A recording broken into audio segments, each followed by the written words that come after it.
Hello students, बेटा last time पे हम लोगों ने अपना सेकंड चैप्टर स्टार्ट कर दिया था।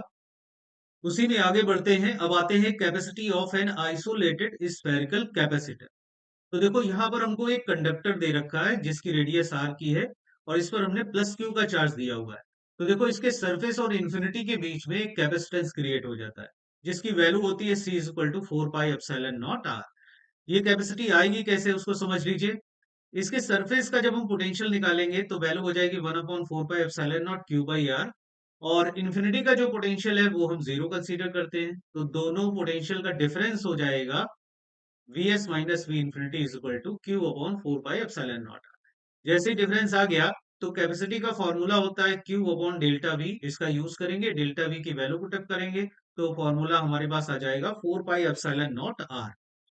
तो इस तरीके से आपको याद रखना है कि अगर कोई कंडक्टर हमें दे रखा है, उस पर चार्ज क्यू का है, तो उसके सरफेस और इन्फिनिटी के बीच में कैपेसिटेंस क्रिएट होता है जिसकी वैल्यू होती है C is equal to 4 pi epsilon naught R. ठीक है, उसकी रेडियस पर ये कैपेसिटेंस डिपेंड करता है।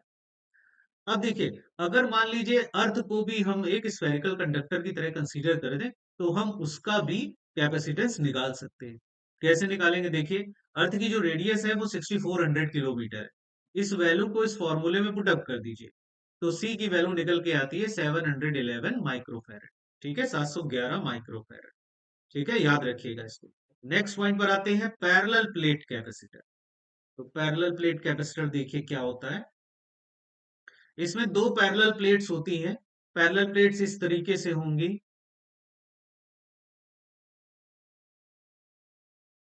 ठीक है, इस तरीके से दो पैरेलल प्लेट होती हैं और सामने से आप देखोगे तो ऐसे वर्टिकल लाइन नजर आएंगी आपको।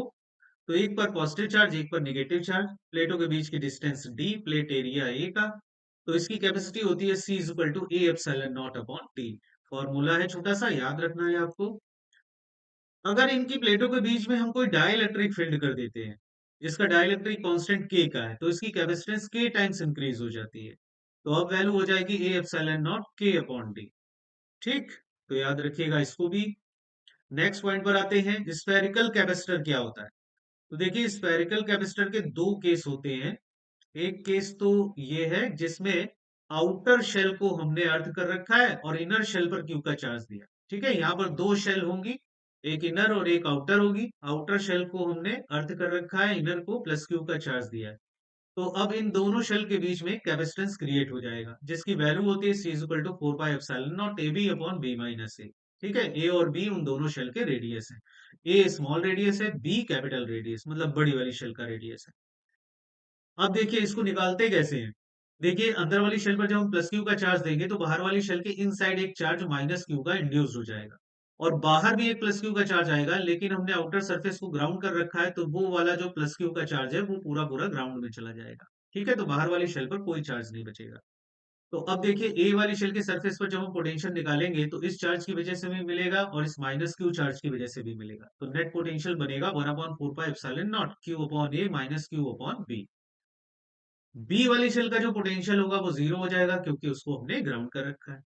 तो दोनों के बीच का पोटेंशियल डिफरेंस निकाल लेंगे V A minus V B और इस फॉर्मूले में उसको पुटअप करेंगे। तो यहां से जब हम सॉल्व करते हैं तो सी की वैल्यू आ जाती है 4 pi epsilon naught A B upon B minus A. ये फॉर्मूला आपको याद रखना है। अगर इन दोनों प्लेटों के बीच में या कह सकते हो दोनों शेल के बीच में हम कोई डाइलेक्ट्रिक फील्ड कर देते हैं के का, तो अब इसकी जो कैपेसिटी है वो के टाइम्स इंक्रीज हो जाती है। तो अब कैपेसिटी हो जाएगी 4 पाई एप्सिलॉन नॉट के times A B upon B minus ए।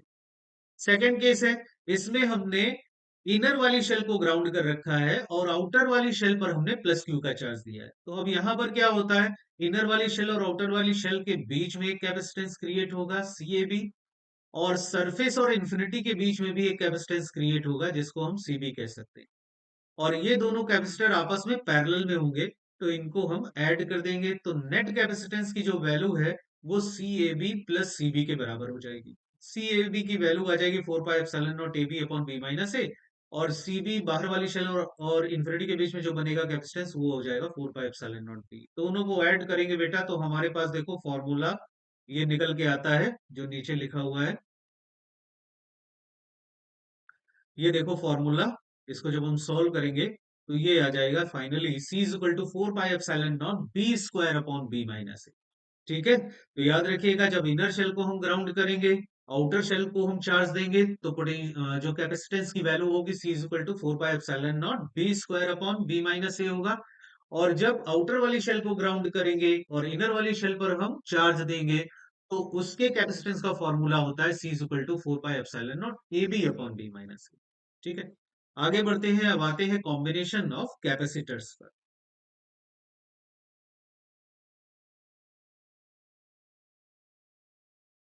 हम्म तो देखिए दो टाइप के कॉम्बिनेशन होते हैं, एक तो होता है सीरीज कॉम्बिनेशन, एक होता है पैरेलल कॉम्बिनेशन। तो सबसे पहले पढ़ते हैं सीरीज कॉम्बिनेशन। इसमें देखिए जो कैपेसिटर लगे होंगे वो एक के बाद एक लगे होंगे इस तरीके से, ठीक है, और मेन से जुड़े होंगे वी के वोल्टेज से। तो यहां पर देखिए जब ये कैपेसिटर चार्ज होंगे तो हम देखते हैं इसमें सभी पर सेम चार्ज आता है, सब पर जो चार्ज होगा वो सेम होगा। तो सीरीज में आपको याद रखना है कि क्यू की वैल्यू सभी कैपेसिटर पर सेम होती है, लेकिन जो वोल्टेज होता है वो डिवाइड हो जाता है।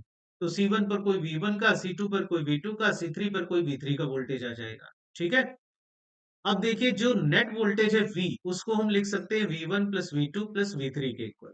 अब देखो यहाँ पर ये जो ऊपर वाला डायग्राम यहाँ बना हुआ है, इसी का हमने एक इक्विवेलेंट डायग्राम नीचे बना रखा है, जिसमें हमने ये C1 C2 C3 का एक नेट कैपेसिटेंस कंसीडर कर लिया है C नेट, और एक सिंगल कैपेसिटर बना दिया है वहां पर, और इसको V वोल्ट का वोल्टेज अप्लाई करते हैं। तो ये इसका एक इक्विवेलेंट सर्किट डायग्राम हो गया। अब देखो V को हम V1 plus V2 plus V3 के इक्वल लिखेंगे, क्योंकि वोल्टेज जो है सर्किट का वही सब में डिवाइड हो रहा है। अब देखो जो इक्विवेलेंट डायग्राम हमने बनाया है, इससे हम V की वैल्यू को Q अपॉन सी नेट के इक्वल लिख सकते हैं। तो उसको हमने पुटअप कर दिया Q अपॉन सी नेट। इसी तरीके से V1 को देखो यहां से हम Q अपॉन C1 लिख सकते हैं। इसी तरीके से V2 को Q अपॉन C2 लिख सकते हैं, V3 को Q अपॉन C3 लिख सकते हैं। सबकी वैल्यू यहाँ पर हमने लिख दी। अब देखो Q को कॉमन लेकर के यहाँ से कैंसिल किया जा सकता है, तो जब आप कैंसिल कर दोगे तो नेट कैपेसिटेंस जो सी नेट है उसका फॉर्मूला ये निकल के आ जाएगा, 1/C net equal to 1/C1 plus 1/C2 plus 1/C3। ठीक है, तो सीरीज के कॉम्बिनेशन में आपको ध्यान रखना है कि ये नेट कैपेसिटेंस का फॉर्मूला होता है। अब देखिए इससे रिलेटेड कुछ इंपॉर्टेंट पॉइंट्स हैं। जैसे अगर टू कैपेसिटर सीरीज में है, तो जैसे इस तरीके से C1 और C2 दो कैपेसिटर सीरीज में लगे हों, तो इनका जो सी नेट होता है वो C1 C2 upon C1 plus C2 के इक्वल बन जाता है। इसी फॉर्मूले का यूज करेंगे, बस ये दो कैपेसिटेंस यूज होंगे और इनको हम एलसीएम लेकर के सॉल्व करेंगे तो सी नेट की वैल्यू ये निकल के आ जाएगी। अब इसमें एक चीज आपको ध्यान रखनी है कि जो ये नेट कैपेसिटेंस निकल के आता है वो इन दोनों कैपेसिटेंस से कम होता है। सी नेट की वैल्यू C1 से भी कम होती है और C2 से भी कम होती है। सेकेंड पॉइंट पर आते हैं। हमें पता है कि सीरीज में Q की वैल्यू कांस्टेंट रहती है, तो जब Q की वैल्यू कांस्टेंट रहेगी तो V इज इक्वल टू होता है Q by C. Q constant हो गया, तो जो वोल्टेज है वो कैपेसिटी के रेशियो में इस तरीके से इन्वर्सली प्रोपोर्शनल में डिवाइड होता है। ठीक है, V प्रोपोर्शनल टू 1/C इस तरीके से डिवाइड होता है। तो इन पर जो वोल्टेजेस की वैल्यू आएगी V1 is to V2 is to V3, ये 1/C1 plus 1/C2 is to 1/C3 इस तरीके से डिवाइड होकर के आएगा। नेक्स्ट पॉइंट देखो ये भी इंपॉर्टेंट है। अगर n इक्वल कैपेसिटर्स हम सीरीज में कनेक्ट करते हैं जिनकी सबकी कैपेसिटी सेम है, तो देखो सी नेट की वैल्यू जो है वो C/n के इक्वल हो जाती है। ठीक है, अगर मान लो हम 10 कैपेसिटर जोड़ते हैं सीरीज में, तो आपको ध्यान रखना है उनका जो सी नेट है वो C/10 के इक्वल हो जाएगा। ठीक है, दो कैपेसिटर अगर हम जोड़ते हैं तो C/2 के इक्वल, थ्री कैपेसिटर जोड़ते हैं तो C/3 के इक्वल उसका नेट कैपेसिटेंस बनेगा। ये आपको ध्यान रखना है। नेक्स्ट पॉइंट, अगर एन प्लेट्स हम अरेंज करते हैं इस तरीके से, तो इनके बीच में हम देखेंगे कि n-1 कैपेसिटर फॉर्म होते हैं। ठीक है, इनके बीच में n-1 कैपेसिटर फॉर्म होंगे। तो n-1 कैपेसिटर जब फॉर्म होंगे तो इसकी कैपेसिटी की वैल्यू कितनी हो जाएगी बेटा? ध्यान से देखो, C net equal to C upon n-1 के इक्वल हो जाएगा, क्योंकि यहाँ पर n-1 कैपेसिटर फॉर्म हो रहे हैं एक जैसे। तो C की value A epsilon naught upon D, और अपॉन में ही n-1, ये सी नेट की वैल्यू आ जाएगी। क्लियर हुआ बेटा सबको? आगे आते हैं पैरेलल कॉम्बिनेशन। पैरेलल कॉम्बिनेशन में आप देखेंगे कि जितने भी कैपेसिटर लगे होंगे सबकी जो एक एक प्लेट है वो एक पॉइंट से अटैच होगी, और जो दूसरी वाली प्लेट है वो दूसरे पॉइंट से अटैच होगी। ठीक है, इस तरीके का जब कॉम्बिनेशन होता है तो इसको हम कहते हैं पैरेलल कॉम्बिनेशन। पैरेलल कॉम्बिनेशन में सभी कैपेसिटर पर वोल्टेज सेम होंगे बेटा। तो यहां आपको ध्यान रखना है कि V सेम होगा सभी कैपेसिटर पर, लेकिन चार्ज अलग अलग होगा। ठीक है, C1 पर कोई Q1 का चार्ज जाएगा, C2 पर कोई Q2 का चार्ज जाएगा, C3 पर कोई Q3 का चार्ज जाएगा। और ये सभी चार्जेस जो है ना Q1 Q2 Q3 वो यहीं से मेन से निकल के जाएंगे। तो मेन से निकल करके जो चार्ज जाएगा उसको हम नेट चार्ज के इक्वल कह सकते हैं। तो जो Q नेट की वैल्यू होगी वो Q1 plus Q2 plus Q3 के इक्वल हो जाएगी। तो देखो यहां पर भी अगर हम इक्विवेलेंट डायग्राम बनाएं इस पूरे सर्किट का, तो इसका सी नेट मान लेते हैं, ये एक सिंगल कैपेसिटर यहां पर बन जाता है। और V का वोल्टेज अप्लाइड कर दिया, Q नेट यहाँ पर कोई नेट चार्ज की वैल्यू आ जाएगी। ठीक है, ये जो पूरा कॉम्बिनेशन जो है वो Q नेट के चार्ज को बेयर करेगा। तो अब देखो Q नेट को हम लिख सकते हैं Q1 plus Q2 plus Q3। Q net की वैल्यू यहां से देखो, Q नेट की वैल्यू को हम C नेट इंटू V के इक्वल लिख सकते हैं, है ना। Q नेट की वैल्यू को C नेट इंटू V लिख सकते हैं इक्विवेलेंट सर्किट से। और Q1 जो इसके ऊपर चार्ज होगा उसको हम C1 V1 लिख सकते हैं, Q2 को C2 V2 लिख सकते हैं, Q3 को C3 V3 लिख सकते हैं। ये वैल्यूज हमने पुटअप कर दी यहाँ पर। तो यहाँ पर ध्यान से देखो, V को कॉमन लेकर के कैंसिल करेंगे तो C नेट की वैल्यू आ जाएगी C1 plus C2 plus C3। तो पैरेलल में जो कॉम्बिनेशन होता है उसमें जब हम सी नेट की वैल्यू निकालते हैं तो आपको ध्यान रखना है कि C net will be equal to C1 plus C2 plus C3। इसके भी कुछ इंपॉर्टेंट पॉइंट्स हैं जिनको हम लोग डिस्कस कर लेते हैं। देखिए पहला important point, for two capacitors, अगर हमारे पास दो कैपेसिटर हैं तो सी नेट की वैल्यू C1 प्लस C2 के इक्वल होगी। अब ये जो सी नेट होता है वो ग्रेटर देन C1 और C2 दोनों से बड़ा होता है। तो ध्यान रखना पैरेलल में जो कॉम्बिनेशन मिलेगा हमको वो इंडिविजुअल कैपेसिटर की कैपेसिटेंस से भी ज्यादा होता है। तो जब भी हमको मैक्सिमम कैपेसिटेंस चाहिए होगा तो ध्यान रखना हम किस में कनेक्ट करेंगे, पैरेलल में कनेक्ट करेंगे। ठीक है, तो मैक्सिमम कैपेसिटेंस फाइंड आउट करने के लिए हमको हम पैरेलल में कनेक्ट करेंगे। नेक्स्ट पॉइंट पर आते हैं। पैरेलल में देखो वोल्टेज कांस्टेंट रहता है सभी कैपेसिटर पर, जितने भी कैपेसिटर दे रखे होते हैं। तो Q की वैल्यू CV के बराबर होगी। अब वोल्टेज कांस्टेंट हो गया तो यहाँ पर जो चार्ज है वो C के डायरेक्टली प्रोपोर्शनल होगा। यानी कि सभी कैपेसिटर पर जो चार्ज आएगा वो C के रेशियो में आएगा। Q1 इस टू Q2 इस टू Q3 की वैल्यू C1 इस टू C2 इस टू C3 के इक्वल होगी। ठीक है, जिसका कैपेसिटेंस ज्यादा होगा उस पर चार्ज ज्यादा आएगा, जिसका कैपेसिटेंस कम होगा उस पर चार्ज कम आएगा। नेक्स्ट पॉइंट पर आते हैं। अगर एन प्लेट्स हम इस तरीके से अरेंज करते हैं कि इसमें जो ऑड नंबर वाली प्लेट्स हैं जैसे फर्स्ट और थर्ड और फिफ्थ, इन सबको हम एक पॉइंट से कनेक्ट कर देते हैं ए से। और जो इवन नंबर वाली प्लेट्स हैं जैसे 2 4 6, इस टाइप की जो प्लेट्स हैं उनको सबको हम दूसरे पॉइंट से अटैच कर देते हैं। तो हम देखेंगे कि ए और बी पॉइंट के बीच में यहां पर भी n-1 कैपेसिटर फॉर्म होते हैं। तो जब n-1 कैपेसिटर यहाँ फॉर्म होंगे और सबके बीच में स्पेसिंग इक्वल है तो सारे कैपेसिटेंस सेम होंगे। तो जो नेट कैपेसिटेंस की वैल्यू है सी नेट वो n-1 सी के इक्वल हो जाएगी। और एक कैपेसिटर का कैपेसिटेंस अगर ए एप्सिलॉन नॉट अपॉन डी के इक्वल है तो नेट कैपेसिटेंस की वैल्यू आ जाएगी n-1 ए एप्सिलॉन नॉट अपॉन डी। ये क्लियर हुआ बेटा सबको।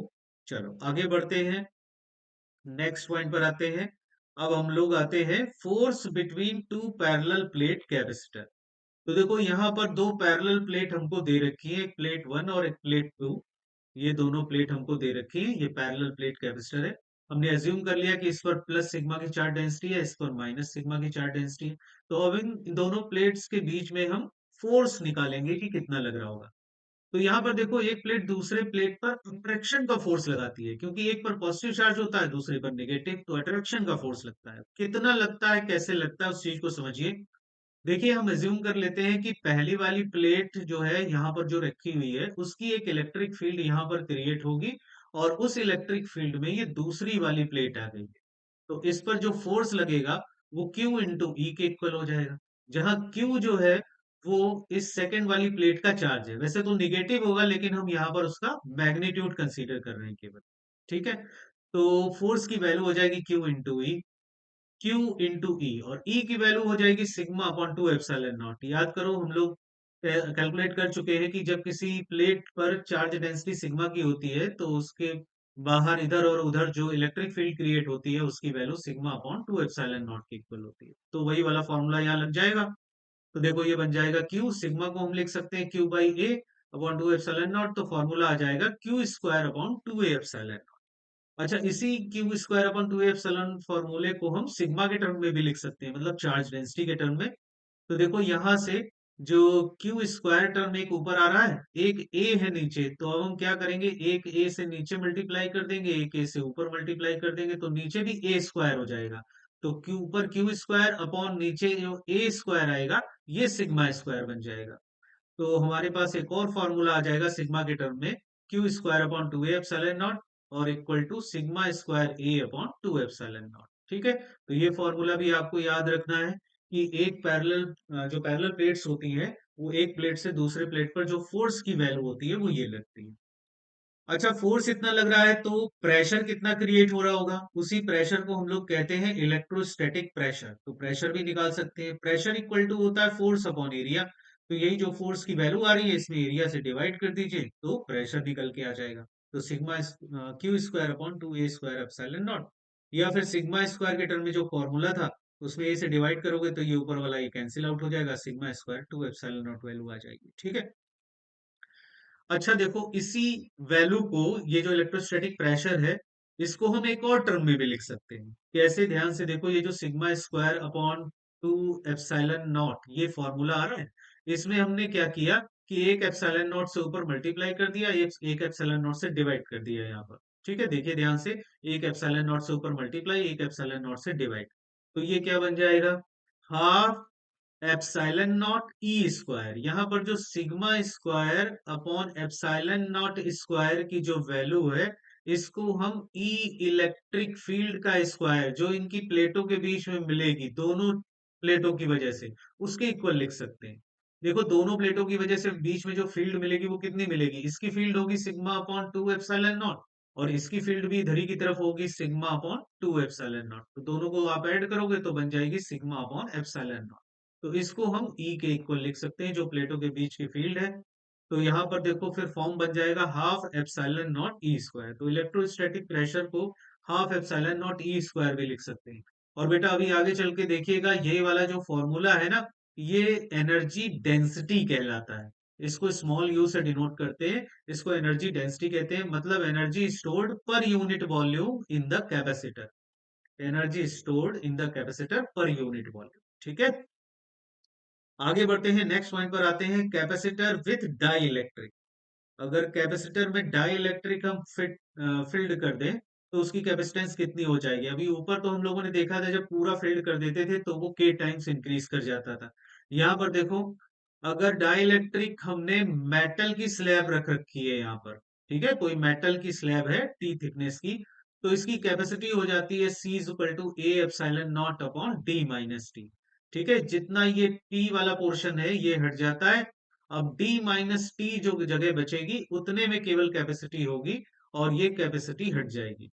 मतलब जितने में मेटल आ गई है उतने में कैपेसिटेंस अब नहीं बचेगा। तो C इक्वल टू हो जाता है ए epsilon naught upon D minus T. ठीक है, टी थिकनेस की अगर हम मेटल प्लेस्ड कर देते हैं कैपेसिटर के बीच में तो ध्यान रखना कि कैपेसिटी का फॉर्मूला हो जाता है ए epsilon naught upon D minus T. Next point पर आते हैं, अगर मान लीजिए हमने कोई डाइलेक्ट्रिक इसमें फील्ड कर रखा है, मतलब कोई इंसुलेटर इसमें डाल रखा है टी थिकनेस का जिसका डाइलेक्ट्रिक कांस्टेंट के का है, तो अब इसकी जो कैपेसिटी होती है वो हो जाती है ए epsilon naught upon D minus T plus T by के। ठीक है, ये फॉर्मूला आपको याद रखना है, इंपॉर्टेंट है कि जब टी थिकनेस का डाइलेक्ट्रिक बीच में फील्ड कर देंगे तो कैपेसिटर की कैपेसिटी हो जाएगी ए epsilon naught upon D minus T plus T by के। अच्छा, ऊपर वाला जो मेटल वाला केस है वो हम यहीं से सॉल्व कर सकते हैं। देखो अगर इसी डाइलेक्ट्रिक की जगह टी थिकनेस की मेटल रखेंगे तो मेटल का जो के होता है वो इन्फिनिटी होता है बेटा। तो यहाँ पर देखो के की वैल्यू हम इनफाइनाइट रखेंगे तो ये वाला टर्म जीरो हो जाएगा। तो कितना बचेगा, ए epsilon naught upon T minus T. तो यही फॉर्मूला आ जाता है ऊपर वाला। ठीक है, समझ आया बेटा। आगे बढ़ते हैं, energy stored in the capacitor. किसी भी कैपेसिटर के अंदर जो एनर्जी स्टोर्ड होती है वो कितनी होती है। तो एनर्जी स्टोर्ड जो कैपेसिटर के अंदर होती है वो देखो U is equal to half C V square या Q square by two C या हाफ क्यू वी के इक्वल होती है। ठीक है, जब भी किसी कैपेसिटर को हम V वोल्टेज से चार्ज करते हैं और उस पर Q का चार्ज आ जाता है, तो याद रखना उसके अंदर एक एनर्जी स्टोर्ड हो जाती है और वो एनर्जी होती है हाफ सी वी स्क्वायर या क्यू स्क्वायर बाई टू सी, और इसी की वैल्यू हाफ क्यू वी के इक्वल होती है। ठीक है, इसी फॉर्मूले से देखो इन सबको निकाल सकते हैं। हाफ सी वी स्क्वायर है, इसमें v की वैल्यू को अगर हम q बाई सी पुट कर दें, ठीक है, v की जगह अगर हम q बाई सी पुट करें तो q बाई सी का देखो स्क्वायर हो जाएगा, तो ये वाला फॉर्म आ जाएगा क्यू स्क्वायर बाई टू सी। और इसी में अगर हम जो सी वी वाला टर्म है, इसमें एक वी स्क्वायर जो वोल्टेज है, इसको अगर हम v इंटू वी में डिवाइड कर दें तो c इंटू वी को हम q लिख सकते हैं, तो क्या बन जाएगा हाफ क्यू वी के इक्वल। ठीक है, तो ये तीनों फॉर्मूले आपको याद रखने हैं, तीनों इंपॉर्टेंट है। आगे बढ़ते हैं बेटा, अगले पॉइंट पर आते हैं, energy density you in parallel plate capacitor. तो एनर्जी डेंसिटी का मतलब होता है energy stored per unit volume. तो एनर्जी स्टोर्ड अभी हम लोगों ने ऊपर देखा हाफ सी वी स्क्वायर होती है, और वॉल्यूम कैपेसिटर का हो जाएगा प्लेट एरिया इंटू डिस्टेंस प्लेटों के बीच, ए इंटू डी। तो देखो C को हम क्या लिख सकते हैं, ए एप्सिलॉन नॉट अपॉन डी, और V को क्या लिख सकते हैं, E इंटू डी, है ना, प्लेटों के बीच इलेक्ट्रिक फील्ड इंटू डी। अब इन दोनों वैल्यूज को जब हम इस फॉर्मूले में पुटअप करेंगे तो देखो ये यहाँ से सॉल्व होकर के निकल के आता है U is equal to half epsilon naught T square. तो ये फॉर्मूला निकल के आता है। तो आपको याद रखना है कि कैपेसिटर की प्लेटों के बीच में जो एनर्जी डेंसिटी होती है, मतलब energy stored per unit volume, उसकी वैल्यू होती है half epsilon not E square. ठीक है, इतनी बात समझ में आई बेटा। चलो आगे बढ़ते हैं, नेक्स्ट पॉइंट पर आते हैं। नेक्स्ट पॉइंट भी बहुत इंपॉर्टेंट है, देखो, effect of dielectric insert in a capacitor after battery remove. यहां पर देखो एक कैपेसिटर है हमारे पास, इसको हमने एक बैटरी से चार्ज कर रखा है, और चार्ज करने के बाद इस बैटरी को हम रिमूव कर देते हैं। अब केवल कैपेसिटर यहाँ पर रखा हुआ है, और उसके अंदर हमने अब एक डाइलेक्ट्रिक इंसर्ट कर दिया है। तो अब इसकी कैपेसिटी, वोल्टेज, एनर्जी और इलेक्ट्रिक फील्ड, इस पर क्या प्रभाव पड़ेगा हम उसको देखने जा रहे हैं। और डाइलेक्ट्रिक को फील्ड करने से पहले जब हमने इसको चार्ज किया था तब इसकी capacity C naught, voltage V naught, energy U naught और इलेक्ट्रिक फील्ड ई नॉट के बराबर थी। ठीक है, तो अब डाइलेक्ट्रिक प्लेस करते हैं, जब बैटरी को रिमूव कर देंगे तो देखो इस पर क्या असर पड़ेगा। तो पहला पॉइंट, चार्ज। चार्ज कांस्टेंट रहता है बेटा, जो चार्ज एक बार आ गया इसके ऊपर चार्ज करने पर, अब वो चार्ज वही रहेगा, आप डाइलेक्ट्रिक प्लेस करो निकालो, इसके चार्ज पर कोई फर्क नहीं पड़ेगा। तो चार्ज इसका कांस्टेंट रहता है, याद रखना, चार्ज नहीं बदलता है। कैपेसिटी पर आइए, कैपेसिटी जो है वो के टाइम्स इंक्रीज हो जाएगी, क्योंकि अब हमने इसके अंदर डाइलेक्ट्रिक डाल दिया ना। तो पहले capacity C is equal to A epsilon naught upon D के इक्वल थी, अब C डैश कैपेसिटी जो है वो ए के एप्सिलॉन नॉट अपॉन डी के इक्वल हो जाएगी, तो कैपेसिटी बढ़ जाएगी, तो कैपेसिटी इंक्रीज हो जाएगी। थर्ड पॉइंट पर आते हैं, पहले वोल्टेज था V naught is equal to Q naught upon C naught के इक्वल, बाद वाला वोल्टेज हो जाएगा V is equal to Q by C. तो चार्ज तो वही है बेटा क्यू नॉट के बराबर, लेकिन कैपेसिटी के टाइम्स सी नॉट हो गई है, कैपेसिटी के टाइम्स बढ़ गई है। तो कैपेसिटी बढ़ गई, तो पहले का जो वोल्टेज था Q naught upon C naught से, तो वो वी नॉट हो गया और अपॉन के, तो बाद वाला वोल्टेज जो है वो वन बाई के टाइम्स हो गया। तो इसका मतलब बाद वाला जो वोल्टेज है वो डिक्रीज कर जाएगा, ठीक है, डाइलेक्ट्रिक को प्लेस करने पर। इलेक्ट्रिक फील्ड को अगर हम चेक करें तो पहले इलेक्ट्रिक फील्ड ई नॉट की value V naught by D के इक्वल थी, अब electric field E is equal to V by D के इक्वल हो जाएगी। तो वी वोल्टेज तो वही रहेगा, लेकिन सॉरी, वी वोल्टेज तो चेंज हो जाएगा, वी नॉट बाई के, और डी वही रहेगा। तो अब ये वैल्यू ई नॉट बाई के इक्वल हो जाएगी। तो पहले इलेक्ट्रिक फील्ड ई थी, ई नॉट थी, अब ई नॉट बाई के हो गई, तो इसका मतलब इलेक्ट्रिक फील्ड जो है वो डिक्रीज करेगी। नेक्स्ट पॉइंट पर आते हैं, एनर्जी। एनर्जी पहले Q naught square by two C naught के इक्वल थी, अब जैसे ही हमने उसको निकाला और उसके बाद डाइलेक्ट्रिक प्लेस किया, तो अब energy suppose that Q square upon two C के इक्वल हो जाती। तो क्यू तो वही रहेगा, वो चेंज नहीं करना है, तो क्यू नॉट स्क्वायर के इक्वल हो जाएगा, और अपॉन टू सी की वैल्यू के टाइम सी नॉट हो जाएगी। तो अब देखो ये एनर्जी यू नॉट बाई के इक्वल आएगी, तो फिर एनर्जी भी रिड्यूस हो जाएगी। ठीक है, क्लियर हुआ बेटा। नेक्स्ट पॉइंट पर आते हैं, effect of dielectric insert if battery remains connected. अगर बैटरी कनेक्ट रहती है तो उस कंडीशन में हम डाइलेक्ट्रिक को अंदर इंसर्ट करते हैं, तब फिर इस पर क्या प्रभाव पड़ेगा बेटा।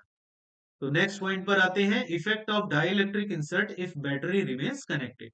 मतलब एक कैपेसिटर को हमने बैटरी से कनेक्ट कर रखा है, चार्ज हो गया है वो। अब इसी कंडीशन में उसके अंदर हम डाइलेक्ट्रिक इंसर्ट कर रहे हैं, तो अब बाकी चीजों पर क्या प्रभाव पड़ेगा। तो सबसे पहले फर्स्ट पॉइंट पर आते हैं। तो यहां हम देखेंगे वोल्टेज कांस्टेंट रहेगा, वहां पर चार्ज कांस्टेंट रहता था, यहां पर बैटरी चूंकि कनेक्टेड है, तो प्लेटों के बीच का जो पोटेंशियल डिफरेंस है वी नॉट, वो कांस्टेंट रहेगा, वो नहीं चेंज करेगा बेटा। सेकेंड पॉइंट, पहले देखो जब कैपेसिटी थी वो ए एप्सिलॉन नॉट अपॉन डी थी, बाद वाली कैपेसिटी जो है वो ए एप्सिलॉन नॉट के टाइम्स बाई डी हो जाएगी। तो अब जो कैपेसिटी है वो इंक्रीज हो जाएगी, के टाइम्स इंक्रीज हो जाएगी। पॉइंट नंबर 3 पर आते हैं। पहले जो चार्ज इस पर था वो Q naught equal to C naught V naught के बराबर था। अब जो चार्ज होगा, सपोज कर लेते हैं Q is equal to C V के बराबर है। तो सी तो बढ़ गया है क्योंकि वो के टाइम्स सी नॉट हो गया है, वोल्टेज वही है, वो नहीं चेंज हुआ। तो अब देखो जो चार्ज है वो के टाइम्स क्यू नॉट हो जाएगा, मतलब चार्ज जो है वो इंक्रीज कर जाएगा। ठीक है, डाइलेक्ट्रिक डालोगे तो चार्ज और आ जाएगा बैटरी से उसके ऊपर। अगले पॉइंट पर आते हैं। इलेक्ट्रिक फील्ड ई नॉट की value V naught by D के इक्वल थी पहले, अब electric field is equal to V by D के इक्वल होगी। तो वी नॉट के इक्वल रहेगा, वोल्टेज तो चेंज नहीं हो रहा और प्लेटों के बीच की डिस्टेंस भी नहीं बदल रही, तो फिर इसका मतलब इलेक्ट्रिक फील्ड उतनी ही रहेगी जितनी पहले थी, तो इलेक्ट्रिक फील्ड अनचेंज्ड रहेगी। ठीक है, जो पहले थी वही अब भी रहेगी। फिफ्थ पॉइंट पर आते हैं, एनर्जी। एनर्जी को हम यहां पर रिलेट करेंगे हाफ सी वी स्क्वायर से। तो पहले कैपेसिटेंस सी नॉट का था, वोल्टेज वी नॉट का स्क्वायर। ठीक है, तो इतनी एनर्जी थी उसके अंदर स्टोर। अब बाद वाली energy U is equal to half C V square हो जाती है, तो हाफ सी की वैल्यू के टाइम्स सी नॉट हो जाएगी, ये तो बढ़ गया है, वोल्टेज वही है।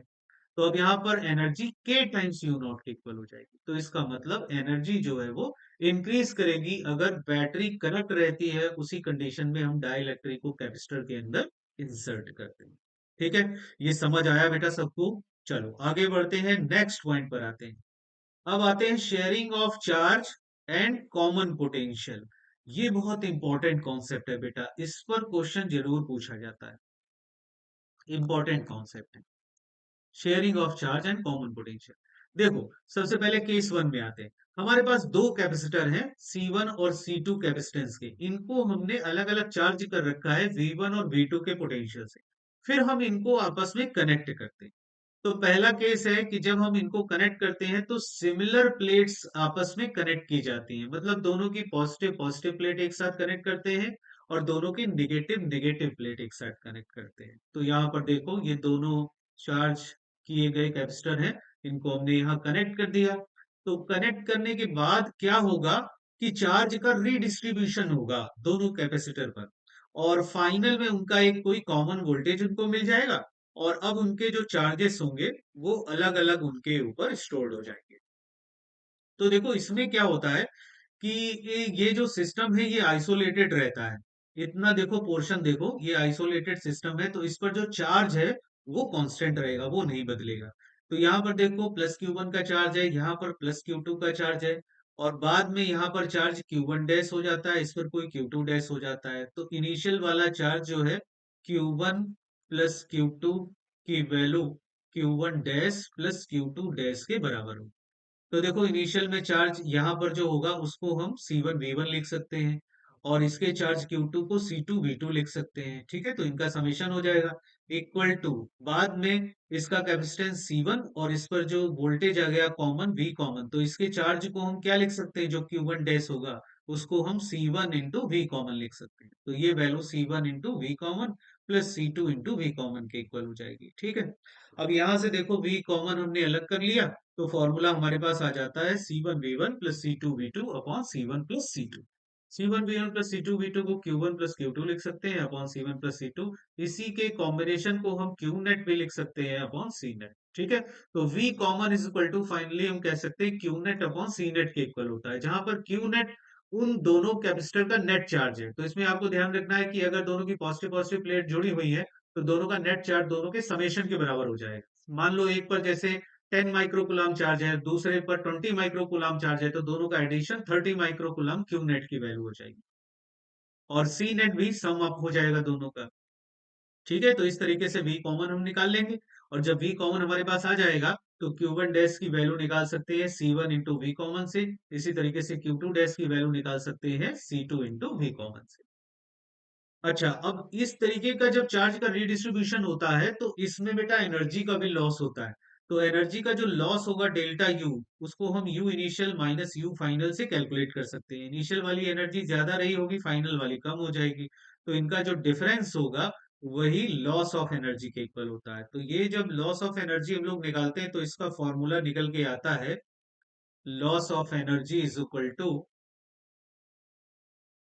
Half C one C two upon C one plus C two V one minus V two का होल स्क्वायर।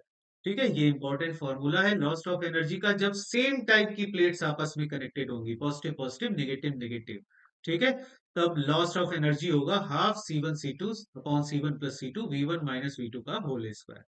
केस सेकंड पे आते हैं, जब अपोजिट प्लेट्स आपस में कनेक्ट होंगी, मतलब कि ये Q1 वाला प्लस Q1 का और इसकी माइनस Q2 वाली जो प्लेट है वो आपस में कनेक्टेड हो। तो इस तरीके का जब कनेक्शन बनेगा तो यहां पर देखो ये C1V1 plus of minus C2V2 equal to C1V common plus C2V common के इक्वल होगा। तो यहां से V कॉमन निकालेंगे तो C1V1 minus C2V2 upon C1 plus C2, मतलब Q1 minus Q2 upon C1 plus C2, यानी कि ये Q नेट की वैल्यू आएगी। तो Q net upon C net, V common is equal to Q net upon C net, ये तो formula हमेशा रहेगा। बस आपको ये ध्यान रखना है कि अगर अपोजिट प्लेट्स आपस में कनेक्ट हो रही हैं तो अब जो क्यू नेट की वैल्यू होगी वो चार्जेस के डिफरेंस के बराबर होगी।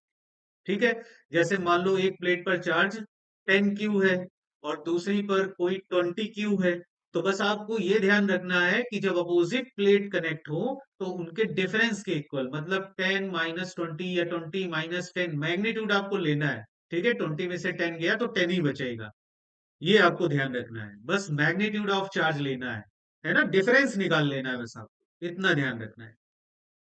तो दोनों का जो डिफरेंस होगा वो यहाँ पर रखेंगे और इसको बेटा सॉल्व करेंगे तो हमारे पास फिर इसका रिजल्ट आ जाएगा, है ना।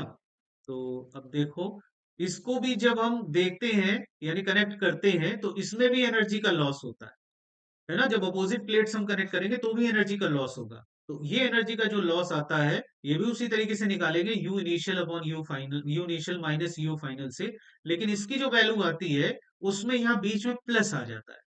तो फॉर्मूला वही है, बस बीच में प्लस आ जाएगा, ये आपको ध्यान रखना है। Half C one C two upon C one plus C two V one plus V two का होल स्क्वायर। ठीक है, जब अपोजिट प्लेट कनेक्ट होंगी तो ध्यान रखना यहाँ प्लस हो जाएगा, और जब सेम टाइप की प्लेट कनेक्ट होंगी तो यहाँ पर माइनस रहेगा। ठीक है, यानी कि अपोजिट होता है एक दूसरे का, इतना ध्यान रखना है आप।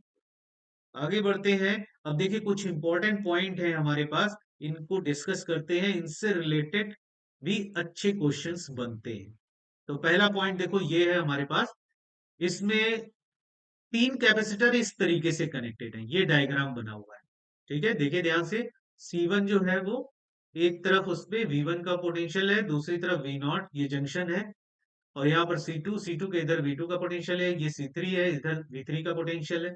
तो हमसे क्या कहा जाएगा कि ये V1 V2 V3 आपको दे रखे होंगे, और C1 C2 C3 भी आपको दे रखे होंगे, और आपसे जंक्शन का पोटेंशियल पूछा जाएगा कि क्या होगा।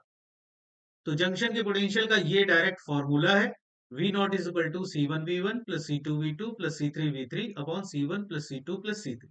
ये आया कैसे इसको समझ लीजिए। मान लीजिए कि यहां से कैपेसिटर को चार्ज किया जा रहा है, तो यहां से Q1 का चार्ज आता है और इधर डिवाइड हो जाएगा Q2, और सपोज दैट इस वाले कैपेसिटर पर चला जाता है Q3 का। तो यहां से देखो Q1 की वैल्यू ही Q2 प्लस Q3 के बराबर होगी। Q1 जो इस पर चार्ज होगा उसको हम लिख सकते हैं Q1 is equal to C1 into voltage difference across C1, और अक्रॉस C1 जो वोल्टेज डिफरेंस होगा वो V1 माइनस V0 के इक्वल हो जाएगा। ठीक है, तो Q1 को हम लिख सकते हैं C1 into V1 minus V0 equal to Q2 का charge C2 into V0 minus V2। इसी तरीके से Q3 को लिख सकते हैं C3 into V0 minus V3। ठीक है। अब इसमें क्या करो, C1 को आप अंदर मल्टीप्लाई कर दो, ऐसे ही C2 को अंदर मल्टीप्लाई कर दो, C3 को भी अंदर मल्टीप्लाई कर दो, तो आपको ऐसा रिजल्ट मिलना शुरू हो जाएगा। अब आपको क्या करना है कि C1 V1 C2 V2 C3 V3 वाले जो टर्म है वो सब एक तरफ कर लेने हैं, तो उन सबको इधर ले आओ, है ना। ये C2 V2 वाला भी उधर ले जाओ, ये C3 V3 वाला भी इधर ले आओ, तो इधर की तरफ हमारा बन जाएगा C1 V1 plus C2 V2 plus C3 V3, और ये C1 V0 को उधर उठा ले जाओ, ठीक है। और ये C2 V0 है, और ये होगा C3 V0, तो यहाँ से V0 कॉमन ले लो, अंदर आ जाएगा C1 plus C2 plus C3, तो यहाँ से देखो V0 की वैल्यू निकल के आ जाएगी C1 V1 plus C2 V2 plus C3 V3 upon C1 plus C2 plus C3। Clear हुआ बेटा सबको? अगले पॉइंट पर आते हैं। देखो, अगर जो कैपेसिटर दे रखे हो उसके अंदर डाइलेक्ट्रिक ऐसे भरा गया हो कि वो उनको कई पार्ट में डिवाइड करे, ठीक है। जैसे मान लीजिए ये एक कैपेसिटर है, पैरेलल प्लेट कैपेसिटर, इसके अंदर तीन डाइलेक्ट्रिक फील्ड किए गए, है ना। ये तीन डाइलेक्ट्रिक जो है ये इसके एरिया को डिवाइड कर रहे हैं, प्लेट के एरिया को डिवाइड कर रहे हैं। ये ऊपर वाला एरिया A1 का है, बीच वाला A2 का है, ये तीसरा वाला A3 का है, ठीक है। एरिया में डिवीजन हो जा रहा है, प्लेटों के बीच की डिस्टेंस सेम है, T। तो इस कंडीशन में इनका कभी कभी के इफेक्टिव पूछा जाता है कि के इफेक्टिव कितना होगा। तो देखो, ये पैरेलल का कॉम्बिनेशन है, तो इसका के इफेक्टिव के पैरेलल के इक्वल होता है।